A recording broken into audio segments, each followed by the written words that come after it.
औज़ुबिल्लाहिमिनश्शैतानिर्रजीम बिस्मिल्लाहिर्रहमानिर्रहीम। Dear students, अस्सलामु अलैकुम। उम्मीद करता हूँ आप सब खैरियत से होंगे। हमने लास्ट लेक्चर में सी प्रोग्राम के एग्जीक्यूशन साइकिल को कम्प्लीटली स्टडी किया और उन तमाम कंपोनेंट्स को भी डिस्कस किया जो कि कंपाइलेशन के लिए या आपके सी प्रोग्राम की एग्जीक्यूशन के लिए ज़रूरी होते हैं। आज का लेक्चर लॉन्ग क्वेश्चन के हवाले से इंतहाई इम्पॉर्टेंट है। आज के लेक्चर में हम अपने एरर्स के बारे में बात करेंगे कि सी लैंग्वेज में जब आप प्रोग्राम लिखते हैं तो डेफिनेटली लिखने के दौरान कुछ मिस्टेक्स हो सकती हैं। सम टाइम आपके प्रोग्राम के अंदर कुछ लॉजिकल फॉल्ट आ जाते हैं। सम टाइम कोई आपके कंप्यूटर मेमोरी की क्रैश होने की वजह से एग्जीक्यूशन के मसाइल आ जाते हैं। तो इस तरह के डिफरेंट मसाइल जो आते हैं इनको हम क्या नाम देते हैं और इनके लिए कौन कौन सी कॉन्सेप्चुअल टर्मिनोलॉजीज हैं जो इस्तेमाल होती हैं। सबसे पहले हम बात करेंगे बग्स एंड डिबग्स की। बग्स एंड डिबगिंग क्या चीज़ है, तो let's start with the definition of bug. आपके प्रोग्राम में जितने एरर्स होते हैं, जो मिस्टेक्स हैं, या आप यूँ कह लें कि आप जब कंप्यूटर टेक्नोलॉजी से काम करते हैं या जब आप कंप्यूटर टेक्नोलॉजी के साथ लिंक्ड होते हैं तो हर तरह की जो गलती होती है, मिस्टेक होती है, उसे बग कहते हैं। वैसे बग का उर्दू मतलब आप जानते हैं कि किसी हशरात में से किसी कीड़े मकोड़े को कहते हैं, लेकिन कंप्यूटर की टर्मिनोलॉजी के अंदर इस बग का मतलब एरर है। जो भी मिस्टेक या एरर आपके प्रोग्राम के अंदर आते हैं, errors in the program are called bugs. आपके प्रोग्राम में जो मिस्टेक्स होती हैं, जो गलतियां हैं, वो किस किस तरह की हो सकती हैं, अभी टाइप्स की हम बात करेंगे। अभी यहां पे सिर्फ ये चीज जानना आपके लिए जरूरी है कि बग्स क्या होते हैं। आपके प्रोग्राम में जो मिस्टेक्स होती हैं, जो एरर्स हैं, जो गलतियां आपसे हुई हैं,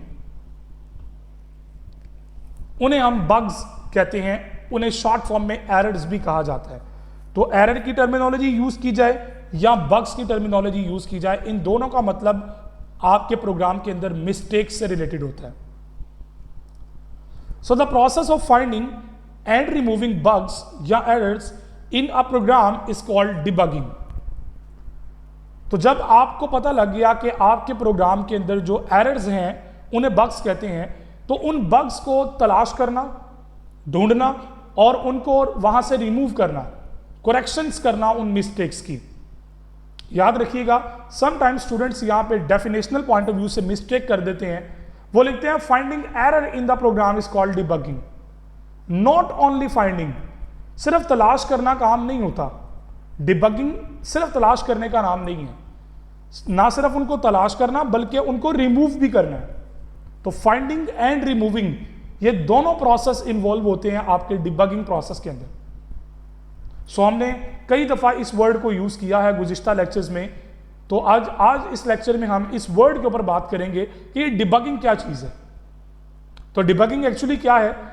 finding and removing errors from your program is called debugging. Errors की टाइप कितनी तरह की होती हैं? वैसे तो रियल लाइफ के अंदर बहुत सारी एरर्स की टाइप्स हैं, लेकिन जब हम प्रोग्रामिंग पॉइंट ऑफ व्यू से, एक प्रोग्रामिंग की ग्रामेटिकल पॉइंट ऑफ व्यू से बात करते हैं, या प्रोग्राम लिखने के पॉइंट ऑफ व्यू से बात करते हैं, या प्रोग्रामिंग टर्मिनोलॉजीज को जब समझने के हवाले से बात करते हैं, तो यहां पे 3 तरह की मुख्तलिफ टाइप्स होती हैं। अब उन टाइप्स में नंबर 1 पे आपके पास है, there are 3 types of errors that may occur while developing और राइटिंग अ सी प्रोग्राम। अब वो पहले नंबर पे जो आपके पास है वो कौन सा है? वो है जी सिंटैक्स एरर। अब सिंटैक्स का मतलब क्या होता है? The grammatical rules. आप इंग्लिश लैंग्वेज की बात मैंने पहले भी की थी कि इंग्लिश लैंग्वेज में जो पंक्चुएशंस हैं, डबल कोटेशंस कहां पे यूज होनी है, फुल स्टॉप कहां पे आएगा, कोमा कहां पे लगाना है, these are punctuations, these are the grammars rule of English language. इसी तरह आपके प्रोग्राम के अंदर हमने ये रूल्स पढ़े थे कि यहां पे सेमीकोलन आना है, यहाँ पे void लिखना है, यहाँ पे ओपनिंग ब्रेसेस आएगी, यहाँ पे क्लोजिंग ब्रेसेस आनी है, पैरेंथेसिस कहाँ लगानी है। तो हमने ये जो रूल्स एंड रेगुलेशन सेट किए हैं, these are the grammatical rules, तो उसे कहते हैं सिंटैक्स। तो ऐसा एरर जो ग्रामेटिकल मिस्टेक्स की वजह से होता है उन्हें कहते हैं सिंटैक्स एरर। नंबर 2 पे हमारे पास लॉजिकल एरर होता है, जो जिसका ताल्लुक आपकी लॉजिक के साथ होता है, जिसका ताल्लुक एक्चुअली आपकी थिंकिंग के साथ होता है, what you are thinking and what you are doing. और थर्ड नंबर पे हमारे पास जो एरर की टाइप है उसका ताल्लुक आपकी एग्जीक्यूशन से होता है, रन टाइम एरर। अब इनको वन बाय वन हम इनके पोस्टमार्टम्स करते हैं और इनको अंडरस्टैंड करते हैं कि what is actually meant by syntax error, और ऐसी कौन कौन सी वजूहात हैं जहां पे ये सिंटैक्स एरर अकर होता है, वकू होता है। The set of rules of any programming language for writing the statements of the computer program is known as syntax of that language. आप किसी भी प्रोग्रामिंग लैंग्वेज में जब काम करते हैं ना, तो ये बात याद रखिए कि हर एक प्रोग्रामिंग लैंग्वेज के अपने कुछ कवानीन होते हैं, कुछ रूल्स एंड रेगुलेशंस होते हैं। अगर आप उन रूल्स एंड रेगुलेशंस की पैरवी करेंगे तो आप उसमें प्रोग्राम लिख सकेंगे। अगर आप उन कवानीन की पैरवी नहीं करते या उनको फॉलो नहीं करते तो इट्स मीन दैट कि you are not writing a program in that language. आप किसी कॉलेज में एडमिशन लेते हैं और उस कॉलेज के अगर आप कवानीन को फॉलो नहीं करते, बेशक आप जितनी मर्जी फीस दे रहे हो, कॉलेज वाले आपको उठा के बाहर फेंकते हैं।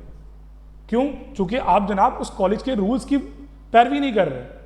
सो जब आप एडमिशन फॉर्म फिल करते हैं तो उस पर यह चीज मेंशन होती है कि you are suppose to follow all the rules and regulations. इसी तरह जब आप किसी प्रोग्रामिंग लैंग्वेज में काम करते हैं तो उस लैंग्वेज के भी रूल्स एंड रेगुलेशंस फॉलो करना आपकी रिस्पॉन्सिबिलिटी है। आप नहीं करेंगे तो वो एग्जीक्यूट नहीं करेगा। एग्जीक्यूशन तो बहुत आगे की बात है, वो तो कंपाइल ही नहीं होने देगा। तो उस लैंग्वेज के जो रूल्स एंड रेगुलेशंस हैं उन्हें हम सिंटैक्स ऑफ दैट लैंग्वेज कहते हैं। ये उस लैंग्वेज के सिंटैक्स होते हैं, तरीकाकार होते हैं, मेथड्स होते हैं। So the program statements are written strictly according to these rules. ये हो ही नहीं सकता कि आप उन रूल्स की वायलेशन के बगैर आप एग्जीक्यूशन पे चले जाए, पॉसिबल ही नहीं है। सो एक प्रोग्राम कभी भी एग्जीक्यूट नहीं होगा अगर आप उसके रूल्स एंड रेगुलेशंस को उस लैंग्वेज के यूज नहीं करेंगे।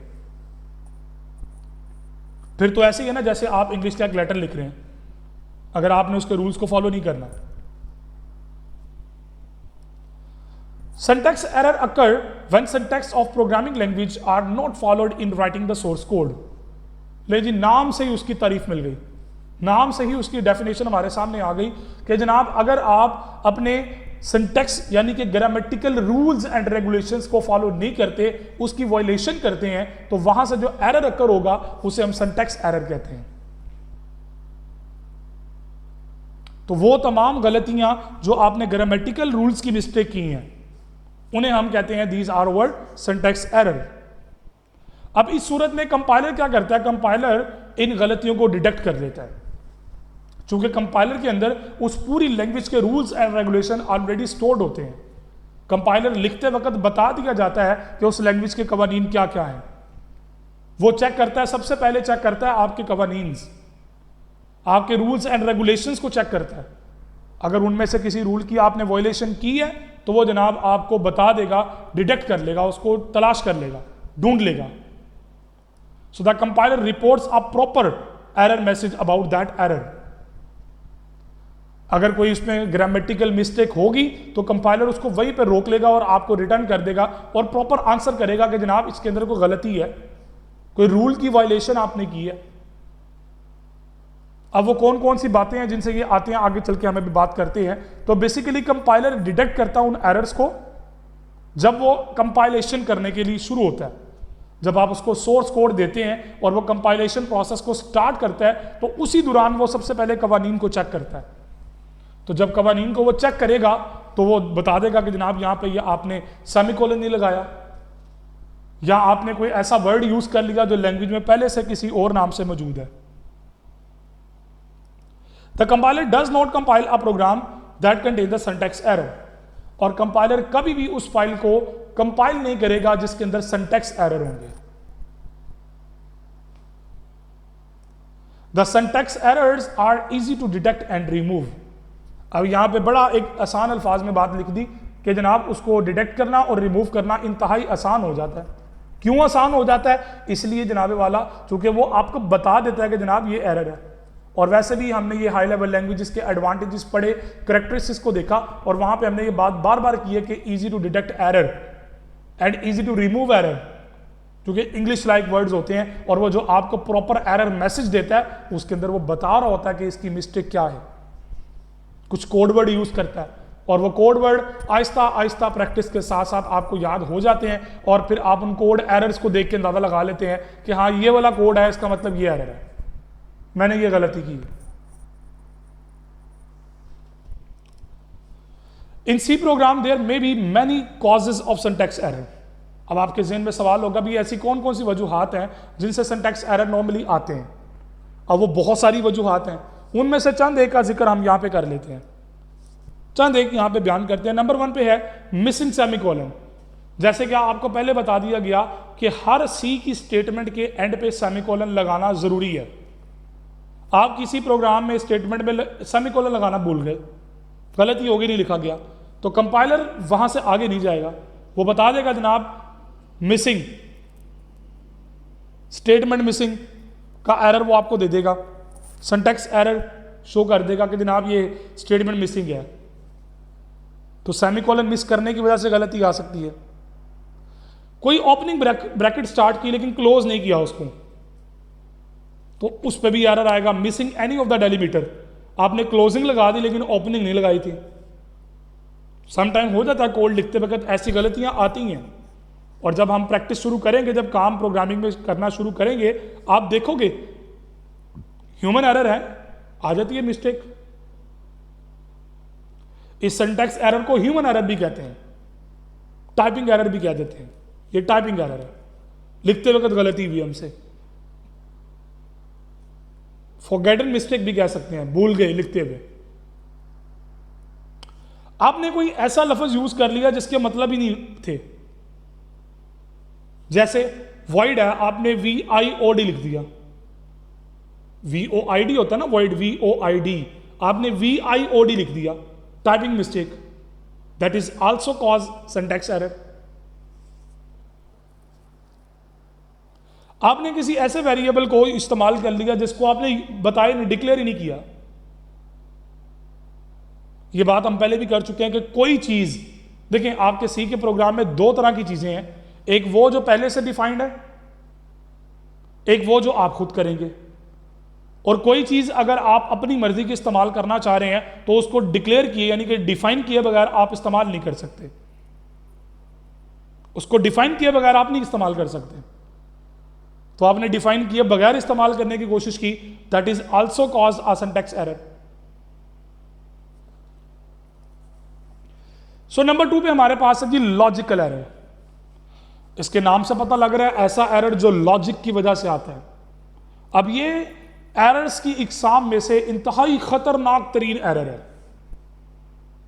ना ये कंपाइलर डिटेक्ट करेगा, ना ये आपको कोई बताएगा कि इसके अंदर लॉजिकल एरर है। तो फिर कैसे पता लगेगा जनाब लॉजिकल मिस्टेक है?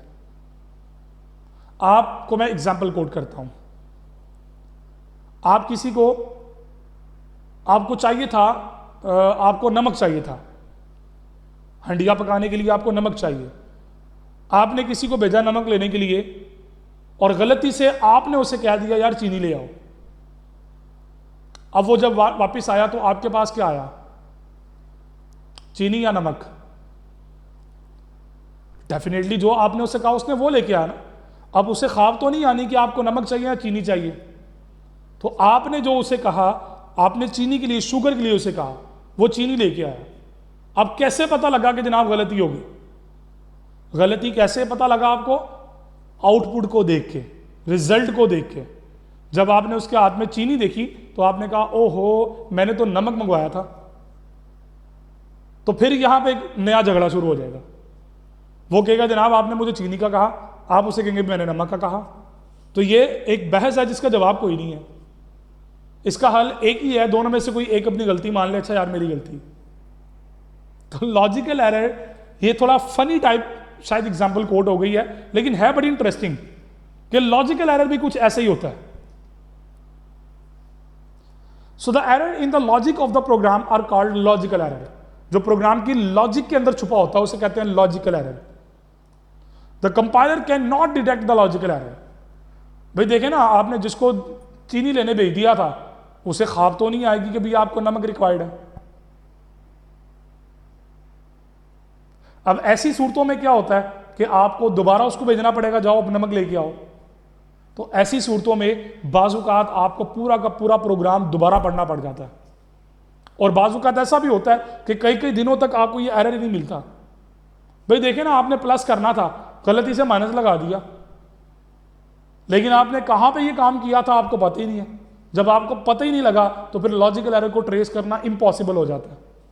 इसलिए हम प्रेफरेंस करते हैं मॉड्यूलर प्रोग्रामिंग लैंग्वेज को, जिसमें मॉड्यूल और सेक्शन वाइज हम काम करते हैं. तो जब सेक्शन पे काम कर रहे होंगे तो आपको पता होगा यार इस जगह पे मसला आया, तो आप उस फंक्शन में जाके उस गलती को तलाश कर लेंगे. तो ये याद रखें कि लॉजिकल एरर तलाश करना इंतहाई मुश्किल तरीन काम है. A program with logical error is compiled and run successfully, but it does not give the correct result. और कैसी मजे की बात है, कंपाइल भी होता है, एग्जीक्यूट भी होगा सक्सेसफुली, लेकिन रिजल्ट आपको सही नहीं देगा. तो इसलिए जब हम प्रोग्राम लिखते हैं तो बड़ा केयरफुली इन चीजों को देखते हैं. एक छोटी सी गलती आपके तमाम मेहनत पे पानी फेंक देती है. तो वो लॉजिकल मिस्टेक्स होती हैं जो लॉजिकली इंतहाई डेंजरस होती हैं. The logical error may occur due to the following reason. अब ये कुछ रीजंस मैं आपके सामने रख रहा हूं, इसके अलावा भी बहुत सारी रीजंस हो सकती हैं, मैं चंद एक आपके सामने रख रहा हूं. The sequence of instructions used in a program may be incorrect. Percentage निकालनी है तो परसेंटेज निकालने के लिए पहले ऑब्टेन मार्क्स को डिवाइड करते हैं टोटल नंबर के साथ, फिर जो रिजल्ट आता है उसको मल्टीप्लाई करते हैं 100 के साथ. तो आपने क्या किया, ऑब्टेन मार्क्स को पहले 100 से मल्टीप्लाई कर दिया, डिवाइड करना भूल गए, या 4 इंटू ए इंटू प्लस सी था, 4 इंटू ए प्लस सी था. तो मैथमेटिकली पहले मल्टीप्लाई होना है फिर प्लस होगा, तो आपने पहले प्लस कर दिया फिर मल्टीप्लाई किया, तो रिजल्ट में फर्क आ गया. करके देख लें आप पेपर पे, आप पेपर पे करके देख लें. पहले 4 को मल्टीप्लाई करें 3 के साथ 12 प्लस 2 करें, आंसर आता है 14. अब आप पहले प्लस कर लें फिर मल्टीप्लाई करें, रिजल्ट आप खुद ऑब्जर्व कर लें. The mathematical formula use in programme instruction में बी इनकरेक्ट. डिस्क्रिमिनेंट निकालना था, आपने पूरा क्वाड्रेटिक फार्मूला लगा दिया. स्टैंडर्ड डेविएशन निकालना था, कई फार्मूले होते हैं स्टैंडर्ड डेविएशन निकालने के, आपने कोई ऐसा फार्मूला लगा दिया जो पॉसिबल ही नहीं था या जिसका डाटा अवेलेबल नहीं था.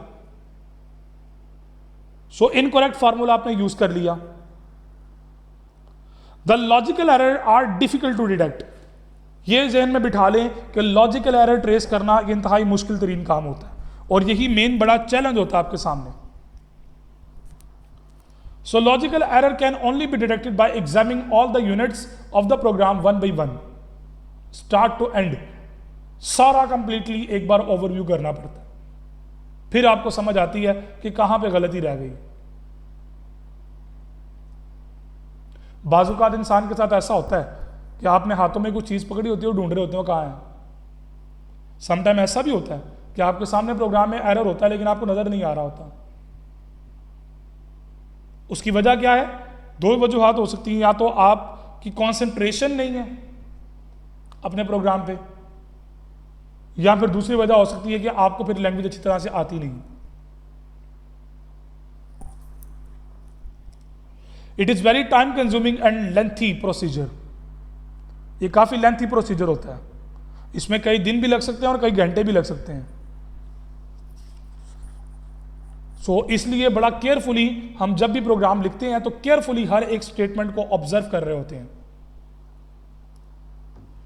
थर्ड नंबर पे हमारे पास जो टाइप है वो है रन टाइम एरर.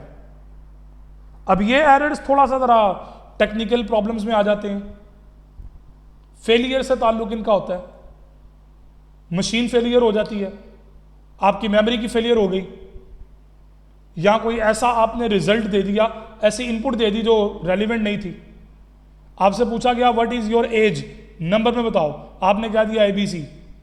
अब ABC का मतलब क्या है, तो ऐसे क्रैश, बाजू का प्रोग्राम क्रैश भी कर जाता है। So the errors that occur during execution of the program are called runtime errors or execution error। इन्हें runtime error भी कहते हैं और execution error भी कहते हैं। अब डेफिनेटली इनकी भी कुछ वजूहात हैं जिनकी बना पे ये errors आते हैं। वो रीजंस क्या हैं, वो चंद एक उनमें से मैं आपके सामने रखता हूँ।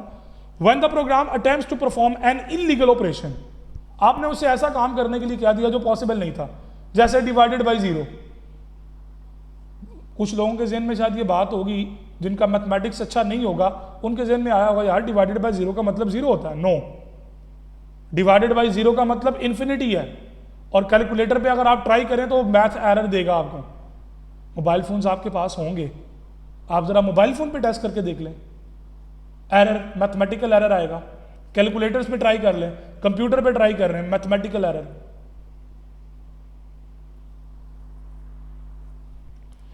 सो ये एक वजह बन सकती है रन टाइम एरर आने की। If input data given to the program is not in a correct format और input data file is not found in a specific path. आपने कहा भी फलान लोकेशन पे एक फाइल पड़ी है, वो उठा लो, लेकिन वहां तो फाइल ही कोई नहीं पड़ी थी। मैं आपसे कहता हूं जाओ लाइब्रेरी में किताब का नाम ढूंढ के लाओ, अब उस नाम की 6 किताबें पड़ी हैं, कौन सा बोले ऑथर की लेके आनी है पता ही नहीं है। सो ऐसी मिस्टेक जिनमें इररेलीवेंट या इनकरेक्ट डिटेल आ जाती है उसे हम कहते हैं रन टाइम एरर। और ऐसे एरर्स का जो ताल्लुक होता है वो फेलियर से रिलेटेड होता है। कोई चीज़ फेल हो गई है, एक्सेस नहीं मिली, कनेक्शन फेल हो गया, समथिंग एल्स, हार्डवेयर को प्रॉब्लम कर गया, हार्ड डिस्क में एरर आ गया, डिस्क फुल हो गई, प्रिंटर करने का उसमें ऑप्शन थी, यहाँ अपने प्रोग्राम में कोई इंस्ट्रक्शन दी हुई थी प्रिंट करने के लिए, प्रिंटर कनेक्ट नहीं था, प्रिंटर में एरर आ गया। तो इस तरह के तमाम एरर्स जो होते हैं उन्हें हम रन टाइम एरर कहते हैं। When a run time error occurs, और जब रन टाइम एरर आता है तो या तो प्रोग्राम स्टॉप कर देता है अपनी एग्जीक्यूशन को, या फिर कंप्यूटर हैंग हो जाता है, रुक जाता है, अपना सारे काम वहीं पे रोक देता है। The computer stop the execution of the program and displays an error message. और वो एरर इस तरह का होता है कि समझ नहीं आती क्या इशू है। आप समझ जाएं कि जब प्रोग्राम एग्जीक्यूशन टाइम पे एरर दे रहा है तो इसका मतलब क्या, रन टाइम एरर है। लेकिन वो कोड वर्ड में बात ऐसी कर जाएगा जिससे आपको अंदाजा हो जाएगा कि हाँ क्या वजह बनी है एरर आने की, रन टाइम एरर की वजूहात क्या बनी है। लेकिन फाइनली अब हमने आज के लेक्चर में जो चीज़ें सीखी हैं उनको समराइज कर लेते हैं। जैसा कि मैंने लेक्चर के स्टार्ट पे कहा, यह लेक्चर इंतहाई इंपॉर्टेंट है लॉन्ग क्वेश्चन के हवाले से। इसको ना सिर्फ समझना है बल्कि अच्छे तरीके से तैयार करना है। मैंने आपको लास्ट लेक्चर में भी एडवाइस किया था कि अपने नोट्स खुद बनाया करें, खुद एफर्ट किया करें अपने कॉन्सेप्ट्स के ऊपर। आज के लेक्चर के बाद हमारा चैप्टर नंबर 1, अगर आप कंबाइन बुक यूज कर रहे हैं, पंजाब टेक्स्ट बुक बोर्ड के 2 वर्जन हैं। एक वर्जन वो है जिसमें दोनों बुक्स कंबाइन है, सी लैंग्वेज की भी और डाटाबेस की दोनों कंबाइन है। अगर वो कंबाइन वर्जन यूज कर रहे हैं और उसमें पहले डाटाबेस यूज हुई है तो फिर हम चैप्टर नंबर 8 आज हमारा एंड हो गया। और अगर आप इंडिविजुअल बुक्स को यूज कर रहे हैं कि सी की बुक अलग है और डाटाबेस की बुक अलग है, तो उस सूरत में आपका सी लैंग्वेज का चैप्टर नंबर 1 आज हमने क्लोज कर दिया। अब पूरे चैप्टर को अब आप खुद एक बार बैठ के समराइज कीजिएगा।